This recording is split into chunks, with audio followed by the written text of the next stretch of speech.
Análisis del libro Ética de Adela Cortina y Emilio Navarro, específicamente el capítulo 3.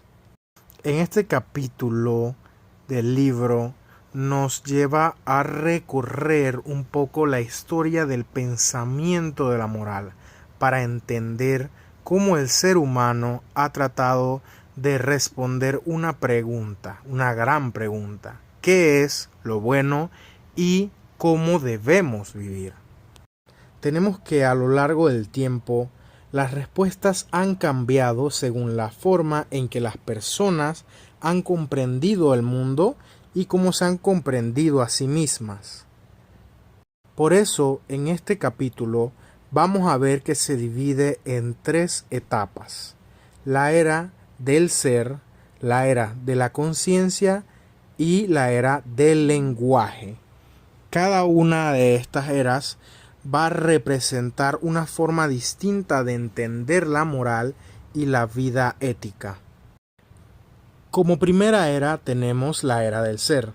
En esta era se puede pensar en los pensadores griegos que creían que el universo tenía un orden natural, una especie de armonía en el cosmos, que también guiaba a la vida humana. O sea, que ser bueno significa vivir en orden y armonía de acuerdo con el cosmos. Los griegos decían que vivir conforme al physis o naturaleza era el buscar la bondad. En esta era tenemos a los principales pensadores, que son Platón, Sócrates y Aristóteles. Por ejemplo, Sócrates nos dice que nadie hace el mal de forma voluntaria, sino por ignorancia. Él relaciona el bien con el conocimiento. Si tú conoces al mundo y te conoces a ti mismo, esa adquidiría de conocimiento te acerca a la virtud y al bien. Está la famosa frase de conócete a ti mismo. Él vinculaba a la sabiduría con la capacidad de hacer el bien y de comprender cómo tenemos que actuar, comprendiéndonos a nosotros mismos y nuestra naturaleza. Por otro lado, tenemos que Platón lleva esta idea un poco más lejos. Él pensaba que detrás del mundo material, del mundo sensible, existe un mundo de ideas que es perfecto, donde habita el bien en sí mismo, y que el ser humano debe orientar su alma hacia ese bien, alejándose de las apariencias y buscando la verdad.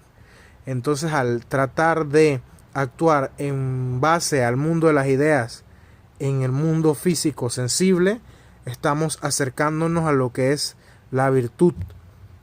Y para Aristóteles es un poco más realista, porque éste dice que el fin del humano es buscar la felicidad y que ésta se puede alcanzar a través de la práctica de la virtud. ¿Qué es la virtud? Según él, la virtud consiste en encontrar un punto medio, un equilibrio entre dos extremos, y este se forma a través de la práctica. Es una forma de vivir, el buscar de la búsqueda de la virtud.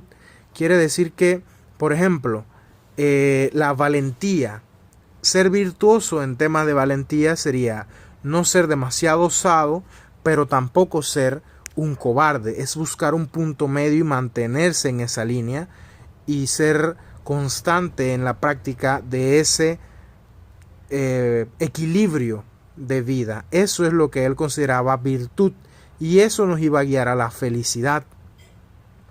En resumen, estas éticas son teológicas, o sea, que buscan un fin, son objetivistas porque creen que fuera del bien existe un orden que lo controla y que el ser humano debe descubrirlo y vivir de acuerdo con ese orden.